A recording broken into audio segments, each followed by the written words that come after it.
কিনা আপনার মনে করে যে আপনি শেখ হাসিনারে প্রশ্ন করতেছিলেন গণভবনের একটা আপনি শুধু বলছিলেন যে মাননীয় প্রধানমন্ত্রী আমরা স্বাধীনভাবে করতে পারবো কিনা, সেই মিডিয়া কাজ করতে পারবো কিনা। তারপর আপনাকে 15 সালে আপনাকে সে যেভাবে উত্তর দিছে, খালেদ মহিউদ্দিনের যে চরিত্র যেরকম ছাইনাইকে ধরা, আপনি এই যে ইউনুসকে পারবেন, ইউনুসের সবাই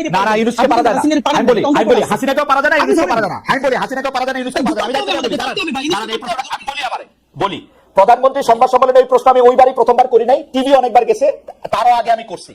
কিন্তু প্রধানমন্ত্রী প্রশ্নটা করার পরে প্রধানমন্ত্রী যেভাবে আমাকে উত্তর দিছে, সেই সময়কার প্রধানমন্ত্রী, তারপর থেকে আমার কোনো সম্পূর্ণ প্রশ্ন করার উত্তর জায়গা ছিল না। সংবাদ সম্মেলন ফর 30 আদার পিপল, ঠিক আছে? ডক্টর মোহাম্মদ ইউনূস শেষ করতে দেন। এই সেপ্টেম্বরে কিন্তু উনি এখানে আসছে জাতিসংঘের মধ্যে নিয়ে, উনি সবারই দাওয়াত দিচ্ছে, আমার ছাড়া। কিন্তু তাই মজার ব্যাপার বলি, এই যে আপনার অবশ্যই পাবলিক, এই আজকে আপনি বললেন আমরা জানলাম, আমাদেরকে সরকারের তরফ থেকে এক জায়গা থেকে আমরা প্রশ্ন করছি খালেদ মহিউদ্দিনের মতো ক্যারেক্টার কেন বাংলাদেশে জুলাই গণঅভ্যুত্থানের পরে তাকে কাজে লাগানো হইলো না। আমাদেরকে বলা হয়েছে খালেদ মহিউদ্দিন ভাইকে 2 বার সরকার থেকে, একবার বিটিভির দায়িত্ব নিয়ে আরো একটা বড় পদে বসে, প্লিজ আপনি এই রাষ্ট্রকে গড়ে তুলতে সাহায্য করেন। খালেদ মহিউদ্দিন ভাই রেসপন্স করেন না। আমি কোন সেক্রেটারিয়াল জব, মিনিস্ট্রিয়াল জব করব না তো। আমি বাংলাদেশে করব না। আমি বিটিভির দায়িত্ব নিতে আমাকে অফার করা হয়েছিল, আমি বলি বিটিভির দায়িত্ব নিতে আমাকে অফার করা হয়েছিল, আমি শর্ত দিছিলাম বিটিভির প্রোভাইডার ঠিক করেন, আমি তথ্য উপদেষ্টা বা তথ্যমন্ত্রীকে আমি এটা রিপোর্ট করব না। তারা এটাতে রাজি হয় নাই, তারা বলছে আপনি আইসা আস্তে আস্তে করেন। আমি আস্তে আস্তে করার মধ্যে আমি নাই।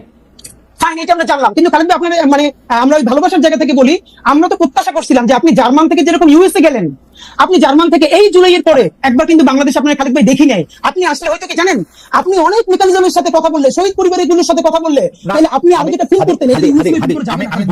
আমার দিকে আলাপটা করলে কি মানে আলাপটা আমি আর আপনি আলাদা আলাপ করবো না। আপনি খালি আমাকে এই কথা বলেন, আমি সরাসরি প্রশ্নটা করি। এটা আমি কামাল ভাইয়ের কাছ থেকে আসলে একটু জানতে চাইবো, কারণ আপনার কাছ থেকেই আমরা এগুলি সবচেয়ে বেশি শুনি। কারণ যারা আগে জুলাই নিয়ে কথা বলছে তাদের অনেকেই ছাড়ান দিছে, রিটায়ার্ড করছে, আপনি রিটায়ার্ড করেন নাই, আপনি মাঠে আছেন, আপনি কথা বলতেছেন। সেই জায়গা থেকে, সেই রেসপেক্ট থেকে আমি আপনার একটা ছোট্ট বিষয় জানতে চাইতেছি। মাত্র 1000 জন রে, যেখানে আমরা 8 লাখ কোটি টাকার বাজেট করি, মাত্র 1000 জন শহীদ, 1000 জন চরমভাবে আহত, এই 2000 জনকে ভরণ পোষণ করা, তাদের একটা খুশি করা, মানে আমি খুশি শব্দটা বলবো না, মানে তাদের খেয়াল করা, এটা তো এত বড় জটিল কাজ না। এটা কেন করা যেতেছে না? এটা ডক্টর মোহাম্মদ ইউনূস আপনি প্রথম কেন এর জন্য আপনি অভিযুক্ত করতেছেন না, এটা আমাকে একটু সারপ্রাইজ করতেছে। মানে আর কাউরে এখানে অভিযোগ করার বুঝি না।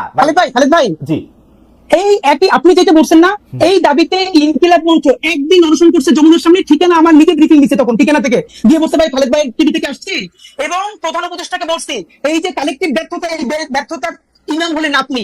মাত্র 1000 হোক 1500 হোক, যে শহীদ পরিবারের পুনর্বাসন করতে পারেন নাই, আহতদেরকে সর্বোচ্চ চিকিৎসার জন্য ডেটাবেস তৈরি করতে পারেন নাই, এর সমস্ত ব্যর্থতা এই সরকারের, আর এই সরকারের ইমাম হিসেবে সমস্ত ব্যর্থতা আপনার। আপনি কোন যত সুন্দর করে কথা বলেন, এটা দিয়ে কাভারি হবে না। এই দাবিতে ইনকিলাব মঞ্চ সকাল থেকে সন্ধ্যা পর্যন্ত যমুনার সামনে অনশন করেছে। তারপরে তার একান্ত সচিব এসে আমাদের কাছ থেকে স্মারকলিপি নিছে যে অতি দ্রুত তারা এটার ব্যাপারে ব্যবস্থা নিবে। এরপরও নেয় নাই। এখন কোন ভাষায় বললে, কেমনে হাত ধরলে, কেমনে পা ধরলে এই কেসটা হবে, এটা আমরা জানি না। এবং ডক্টর ইউনূস যদি আমাদেরকে বলেন যে এইভাবে বললে উনি কাজটা করবেন, তাও আমরা করতে রাজি, কিন্তু উনি বলতেছেন না। আপনি কি বলেন ওনারে? উনি তো আমার বাপের চেয়ে 20 বছর বয়স। এই গত প্রেস মিটিং যেটা করেছি, সেইখানে ওনারে যা বলছি, আমার মনে হয় উনি সারা জীবন এটা শুনেন নাই। আমরা কি চাই, ওনাকে দিয়ে অন্তত ন্যূনতম সেই কেসটা হোক, যেটা পলিটিক্যাল পার্টি চাইতেছে না। ওনার এই জন্য এক হাত ধরে রেখে আর এক হাত ধরে চাইলে যে ন্যূনতম সংস্কারটা ওনার মাধ্যমে হোক, ওনার আন্তর্জাতিক এই স্বীকৃতির মধ্যে দিয়া। আর তো কিছু না ভাই, উনি তো আমার দাদা খালু ফুফা না। ইনকিলাব মঞ্চ আজ পর্যন্ত এই সরকারের কোন একটা পয়সা তো দূরের কথা, প্রোগ্রামে পর্যন্ত উপস্থিত হয় না। এই যে ঘোষণাপত্রের প্রোগ্রাম গেছে, ইনকিলাব মঞ্চের মুখপাত্র হিসেবে আমি ভিতরে দাওয়াত পাইছি, অনার, কিন্তু ভিতরে যাই নাই। আমি আমার ভাই বোনদেরকে নিয়ে রাস্তায় ভিডিও দিতে দাঁড়াই শুনছি, ভিতরে যাওয়াটা প্রয়োজন মনে করি নাই। কিন্তু ওনাকে চূড়ান্ত ভাবে শেষ পর্যন্ত ধরে রাখতে চাই কেন? এই জুলাইয়ের মধ্যে দিয়ে কিছু সংস্কার হবে।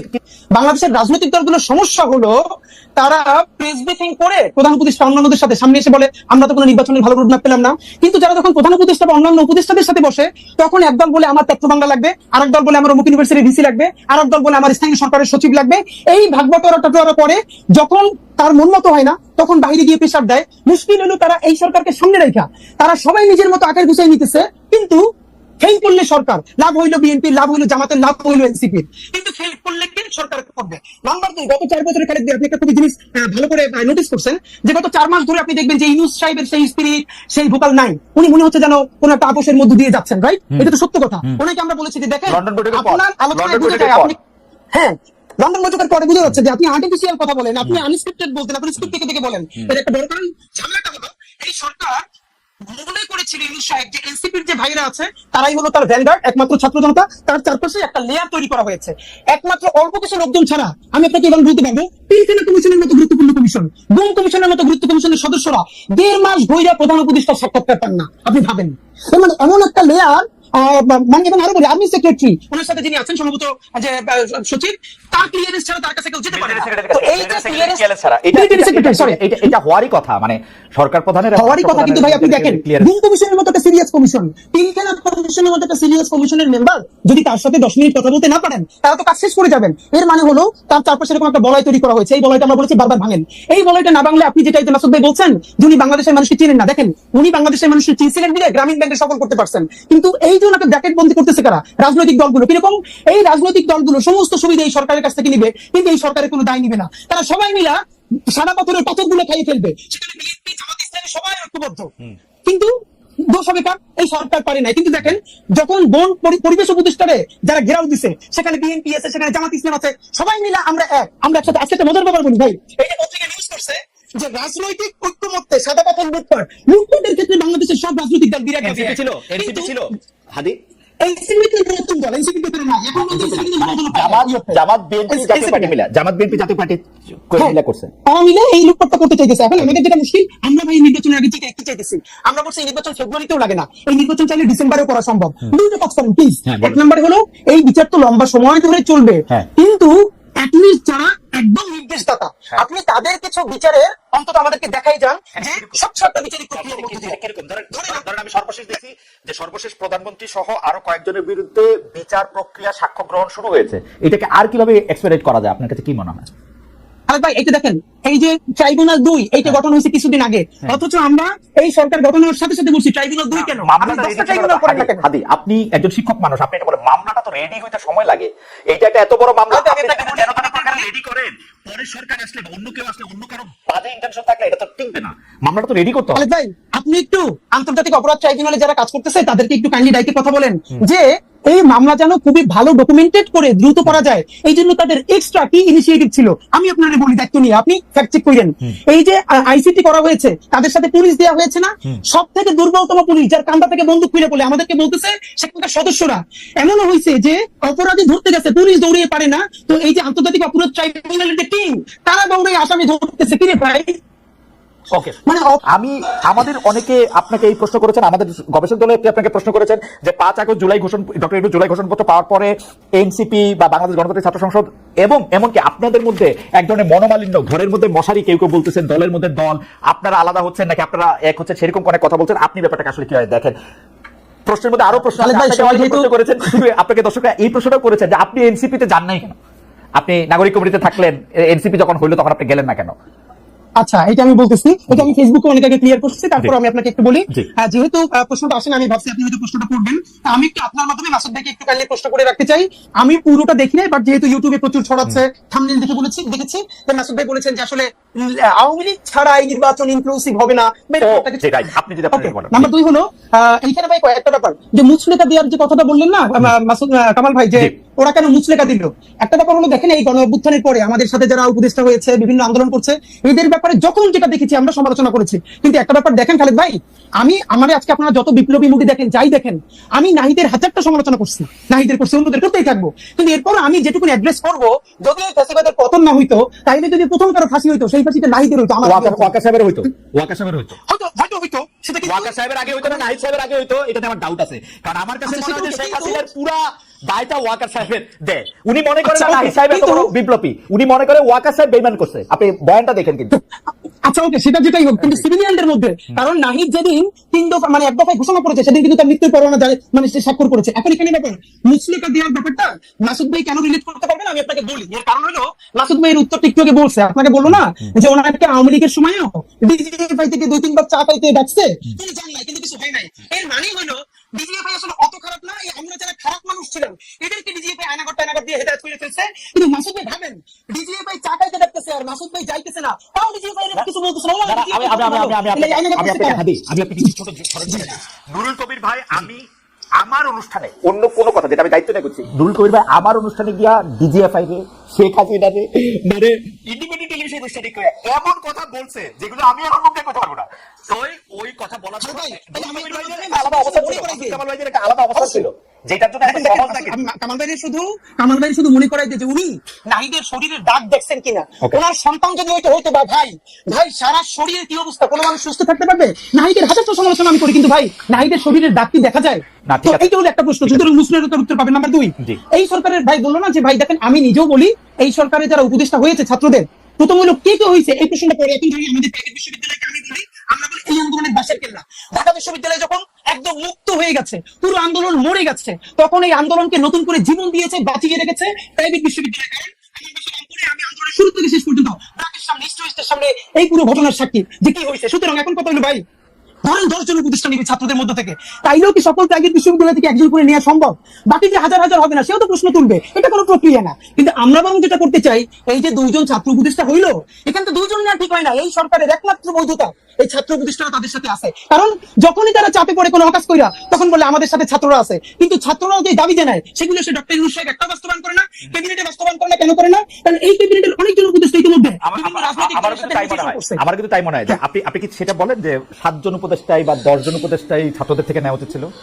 আমি মনে করি 3 ভাগের ন্যূনতম 1 ভাগ, 3 ভাগের ন্যূনতম 1 ভাগ ছাত্রদের মধ্যে থেকে নেওয়া উচিত ছিল, এবং এখান থেকে অবশ্যই প্রাইভেট বিশ্ববিদ্যালয় থেকে নেওয়া উচিত ছিল। 3 ভাগের একবার আপনি 8 জনের কথা বলতেছেন যে ছাত্র, এবং আমরা সেখানে প্রেস ব্রিফ করে বলেছি এইখান থেকে প্রাইভেট বিশ্ববিদ্যালয় থেকে নিতে হবে মিনিমাম 2 জন। আমাদের নারীরা যদি না নামতো, জীবনে জুলাই সফল হতো না। একজন কই নারী শিক্ষার্থী কই? এই আমরা বলেছিলাম, তখন আমাদেরকে বলে যে নারীরও এক্সপার্টিস আছে কিনা। তখন আমি প্রশ্ন করছি, এই যে উপদেষ্টাদের মধ্যে মিনিমাম 5 জনের নাম বলতে পারবো যাদের কোনো এক্সপার্টিস নাই, তাদেরকে যদি রাষ্ট্র পালতে পারে, তাহলে আমাদের 2টা বোন এই সমস্ত নারীদের মধ্য থেকে, ছাত্রীদের মধ্য থেকে উপদেষ্টা হইলে আমরা ইনক্লুসিভ ফিল করতাম না, ইনক্লুডেড ফিল করতাম না। আমাদের প্রাইভেট থেকে 2টা ছাত্র যদি থাকে, কওমি মাদ্রাসা এত জীবন দিছে, ধরেন মাদ্রাসা থেকে একটা ছেলে, প্রাইভেট বিশ্ববিদ্যালয় থেকে 2টা ছেলে, নারী শিক্ষার্থীদের মধ্যে থেকে 2 জন বা 1 জন, তাহলে আমরা সবাই ইনক্লুডেড ফিল করতাম। এই যে না করে যেটা হইছে, এখন ছাত্র জনতা বিভাজিত হইছে। এই ইনক্লুডেড ফিল না করে জনাব মাহফুজ, জনাব নাহিদ, জনাব আসিফ উপদেষ্টা পরিষদে গেলেন কেন? এবং ডক্টর ইউনূস যখন ক্লিনটন ফাউন্ডেশনে মাহফুজ সাহেবকে পরিচয় করে দিচ্ছেন, উনি হচ্ছেন এই আন্দোলনের মাস্টারমাইন্ড। যখন শফিক সাহেব বলতেছেন যে এই আন্দোলনের পিছনে ছিল হচ্ছে, তখন ওনারা খুব আরাম করে মৃদু মৃদু হেসে এটা উপভোগ করতেছিলেন কেন? ওনারা কেন বললেন যে আমাদের ভাই বোনরা না আসা পর্যন্ত আমরা থাকবো না এখানে? দেখেন, এই জন্যই বলছিলাম যে মাহফুজ আলমের ব্যাপারে আমরা একটা পরামর্শ দিয়েছিলাম, এইটা কিছুদিন আমার মনে হয় বাস্তবায়ন হচ্ছে। যেমন আমি বলছিলাম, ওনার হাত থেকে ফোন কাইডে নেওয়া হোক, উনি যখন পোস্ট করতে চাইবেন, এটা প্রধান উপদেষ্টা দেখে পোস্টটা দিয়ে দিবেন। এরপর উনি অনেকদিন চুপচাপ ছিল, এরপর সরকার কিছুটা নিরিবিলিও ছিল। তো এখন আমাদেরকে যদি এগুলাই চলানো লাগে, তাহলে ভাই আমরা দেশ চালাই। আচ্ছা ঠিক আছে, এগুলি বাদ দেন। আসলে আমরা এখানে মাহফুজ সাহেব নাই, আপনি যদি এইটা বলেন, আপনি এনসিপি কেন করেন নাই? নাগরিক কমিটিতে আপনি ছিলেন, তারপরে আপনি এনসিপিতে কেন আসেন? আমি একদম দুই মিনিটের মধ্যে যদি আপনি বলেন যে ইনকিলাব মঞ্চটা আপনি আসলে কি দেখেন? এটা কি একটা প্রেসার গ্রুপ, একটা মব চালানোর জিনিস, এটা কি আসলে কি বাইরে কি? খালেদ ভাই, আপনি যে কাজটা করছেন, এটা হলো প্রতিবাদ জানাই। আপনি মব নিয়ে বলবেন, তো এই জন্য মবের উপর অনেক লেখাপড়া নিয়ে আসছিলাম, 3-4 পৃষ্ঠার এনসাইক্লোপিডিয়া থেকে শুরু করে সব নিয়ে আসছিলাম আসলে গোটা মব পড়ে। আপনার সাথে দায়িত্ব নিয়ে বলি, ইনকিলাব মঞ্চ গত 1 বছরে 100-র উপরে রাজপথে প্রোগ্রাম করছে, সিরিয়াস প্রোগ্রাম। এই অত প্রোগ্রামে ইনকিলাব মঞ্চ কোনোদিন কারো গায়ে হাত দিয়ে এত দূরের কথা 1 টাকার জিনিস নষ্ট করছে? যেটা একাডেমিতে বলে প্রমাণ যদি দিতে পারেন, তাহলে জীবনে আমি কিন্তু আপনাকে ফলো করি, ইনকিলাব মঞ্চকে ফলো করি। আমি বলতেছি এটাকে আপনি কি বলতে চান? কারণ এক একটা তো বাংলাদেশের জুলাই অভ্যুত্থান অনুপ্রাণিত বাংলাদেশ পন্থী স্বাধীনতা সংগ্রামের টিকিয়ে রাখার জন্য একটি সাংস্কৃতিক প্ল্যাটফর্ম। যে সাংস্কৃতিক আমরা মনে করি আপনাকে আইন যারা নিজের হাতে তুলে নেন, তাদের বিরুদ্ধে প্রতিবাদ করেন, কারণ এটাও এখন একটা বড়। হাজারবার বলছি, এটা নিয়েও যদি আপনি একটু বলেন।